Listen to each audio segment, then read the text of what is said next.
能让自己看起来狠一点。这个第一次入狱的少年剃光了留了1年的长发，他觉得只有这样才不会遭受一些变态犯人的骚扰。但等他真正与这些罪犯共处一室的时候，才发现事实却并非如此。与他同样短发的狱友此时正沦为3个变态消遣的工具，而为了自己不会成为下一个被欺负的人，少年将希望寄托在了监狱黑老大林奇的身上。看着林奇正在下棋，而自己也拥有相同爱好，约翰便鼓起勇气走了过去。Fuck you. Bad move.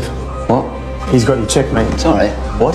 He's got you checkmate in 3 moves. 林奇非但没有对这个愣头小子充满敌意，反而让约翰示范给自己看。但等到约翰打算搬把椅子坐在旁边时，林奇却马上转变了态度。I didn't tell you to sit down. It says show me the move. 坐在旁边会让其他人误以为两人关系要好，林奇才不会让少年轻易得逞。而果然如少年所说，简单3步林奇就被将了军。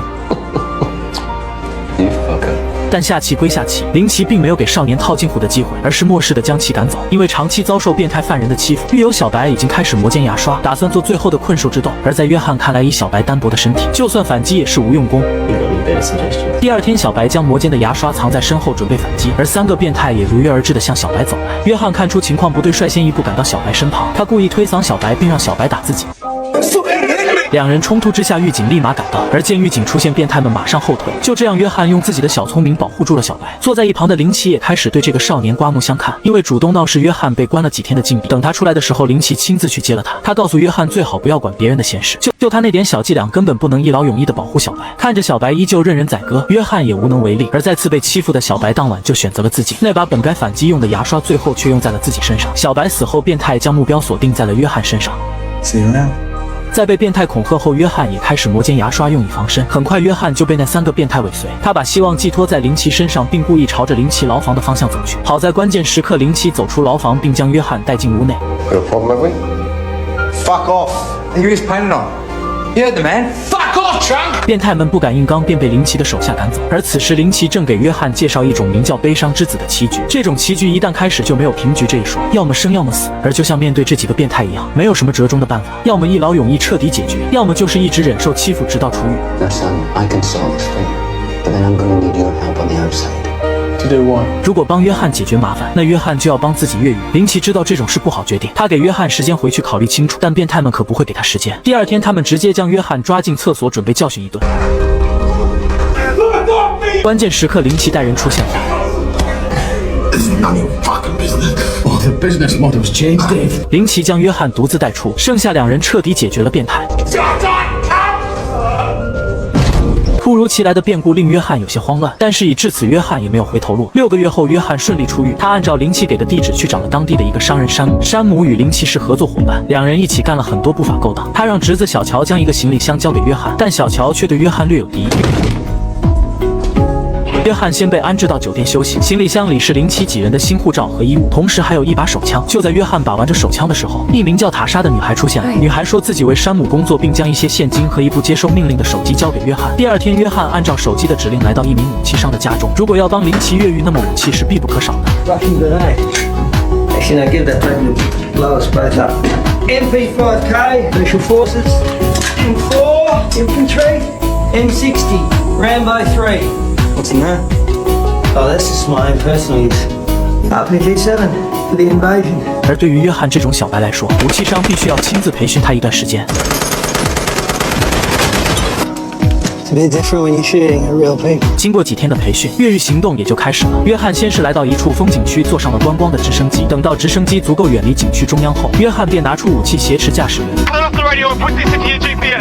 而另一边，林奇也已经带人做好准备，他们故意引发冲突，从而挟持一名守卫。在命令守卫打开放风区的铁门后，约翰也如约而至的赶到，在火力掩护下，林奇顺利拿到武器。他们并没有伤害守卫，只是设计空地不让其他守卫靠近。掩护之下，3人顺利登上直升机，直升机降落在提前安排好的地点。就这样，几人换上衣服，坐上汽车，顺利的逃脱。几经周转后，几人停靠在一家快餐店的门口。此时，收音机正播报逃狱人员的信息。 Notorious armed robbers Brendan Lynch and Craig Sterling and convicted rapist Mervyn Ryder. Did you know about that? Tell me it's GBH. He comes to fat fuck me. 强奸犯这种罪行最令几人唾弃。等到梅尔夫买快餐回来之后，林奇便拿着武器走了下去。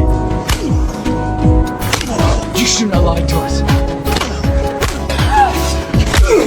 在狠狠教育梅尔夫一番之后，林奇抛弃了他。之后，3人来到商人山姆的豪宅，因为刚出来大家都没钱，山姆便给林奇介绍了一单大活。他发现矿场里面有大量的黄金，只要能抢走6块金砖，就能得到450万。面对如此诱人的数字，林奇当然愿意干。晚上豪宅内举办派对，约翰似乎被这个叫塔莎的女孩吸引住，但还没等两人聊上几句，山姆的侄子小乔便出现捣乱。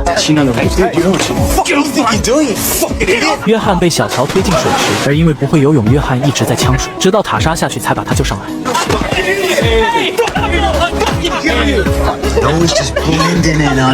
丢尽脸面的约翰准备回酒店，而此时身后的塔莎开着豪车出现了。塔莎带约翰来到一家中餐店，约翰旁敲侧击地询问塔莎与商人山姆的关系。其实塔莎就是山姆养在身边的一只笼中鸟，过着不为钱烦恼的生活，但就算想逃也逃不了。而因为与塔莎的接触，林奇对约翰极其不满。Listen to me. You listen very fucking carefully, right? You do not bend the rules for a piece of skirt. No.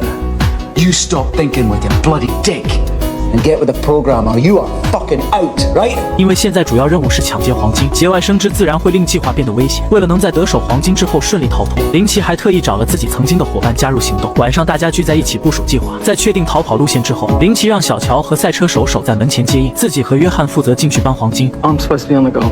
You'll be front of house. If you don't mind, I want Josh on the goal.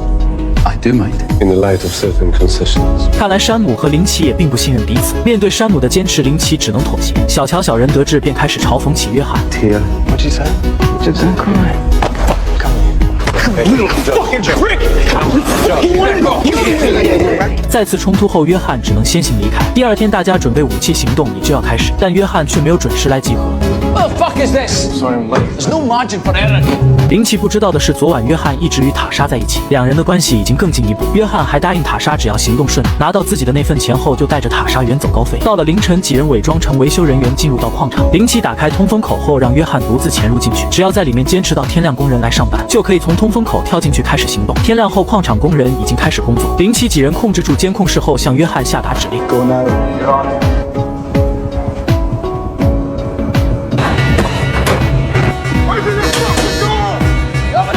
就这样，大家顺利进入目标地点。小乔负责看守工人，剩下的人开始等待金砖冷却。因为毫无经验，这个不成器的小乔居然开枪走火了。What the fuck is going on here? Open the door! 而此时警方已经出现，包围了这里。好在林奇反应及时，命令大家按照计划撤退。在装好金砖之后，大家伪装成矿场工人一起走了出去。因为分辨不出哪个才是劫匪，警方也不敢开枪射击。而林奇却抓住机会，马上开火掩护，并打爆了几辆警车的轮胎。紧接着，赛车手立马赶到，大家在火力掩护之下顺利上车。但面对追捕，坐在后座上的胡子叔不幸中弹。为了不让大家混淆人物，在这里介绍一下，胡子叔就是与林奇一同越狱的那人。胡子叔平时对约翰很是照顾，所以面对这种情况，约翰十分痛心。临死之前，胡子叔托付林奇要将自己那份钱交给自己的女儿。话音刚落，胡子叔便停止呼吸，倒在约翰的怀里。约翰转眼望去，一群和自己年龄相仿的少年正骑着单车游玩在球场之中，而现在的自己却处在生死逃亡的路上。躲过追捕后，几人将车开进提前准备好的货车里面，再开着货车与山姆会面。刚下车，小乔就开始向舅舅告状 Piece of shit took me off the goal and broke my fucking nose! What the fuck happened? I gave him a gun, he fucking shot someone! 看着林奇手下的死亡，山姆也没再多说什么。在得知林奇到手6块金砖之后，山姆很是开心，但这批金砖必须要送到墨尔本找人交易后才能换取相应的钱，而这件事就交给山姆去运作了。之后，两人将胡子叔的尸体与车一同推进湖里，这也算是送了胡子叔最后一程。另一边，准备要和约翰远走高飞的塔莎正在收拾行李，但此时山姆的一个手下却突然造访，这人是山姆派来暗杀塔莎的。山姆为了能独吞金砖，准备连同林奇、约翰一同解决。得知真相后，塔莎拼命反击，在打晕男人后，塔莎连忙给约翰发了消息。果然如塔莎所说，现在林奇的酒店已经布满警力，看来山姆已经出卖了他。看到这一幕的林奇立马给山姆打去电话。I don't know who I'm talking to. Yeah, you're damn right about that.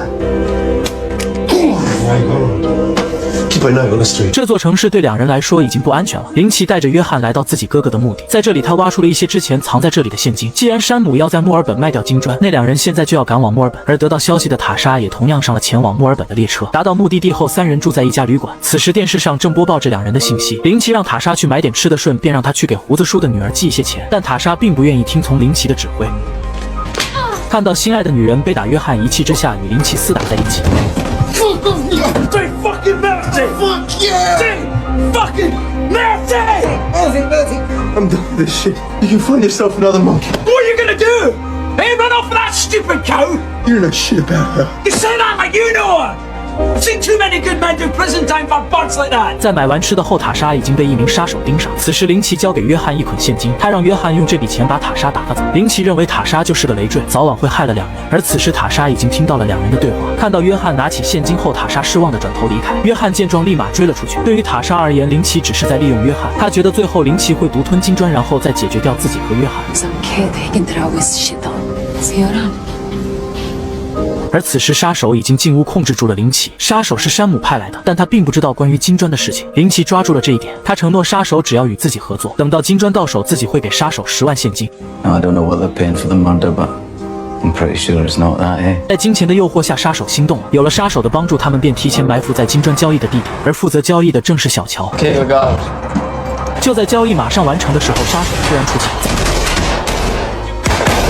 在顺利解决掉几人后，他们将小乔单独抓走。出于安全起见，金砖被小乔藏了起来。而为了能从小乔嘴里撬出实话，他们将小乔放进冰箱关了好一阵子。等到他出来之后，也就不敢说谎了。在一个停车库内，两人顺利拿到金砖。而此时，林奇决定要回去找一趟山姆。面对山姆的背叛算计，林奇没有多说就解决了他。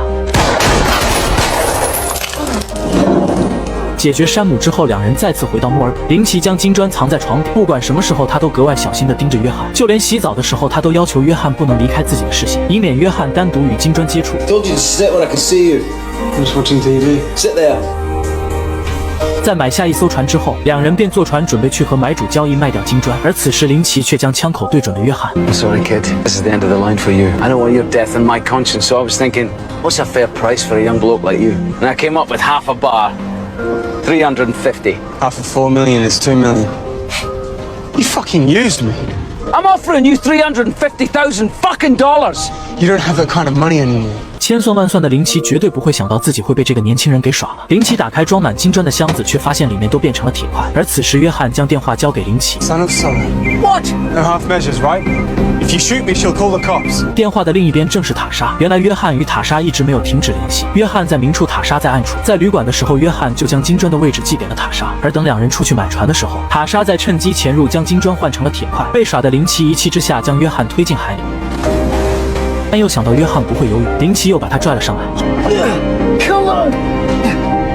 好在约翰只是呛了几口水，没有大碍。 Didn't it occur to you that she could just run off with all the fucking gold? I didn't. Fucking idiot. 约翰让林奇留着手机，自己会将另一档黄金的位置告诉他。随后，约翰与塔莎终于得以团聚。一段时间过后，林奇正在公用洗衣间洗着衣物，但一转身却发现身后的女人不见了。女人留下了一本杂志，上面正是通缉林奇的信息。他望向门外，外面变得出奇的安静。他知道自己被包围了。 时间飞逝而过，这天在牢里的林奇收到了一封信件。 Next time you're in Darwin, make sure you pay your respects to Albert's cousin Thomas. 属于林奇的1半黄金已经被约翰换成现金埋在墓地里面。信件里面还有一张塔莎怀孕的照片。看到这的林奇露出了笑容。这一刻，他为这个如同自己儿子一样的约翰感到欣慰。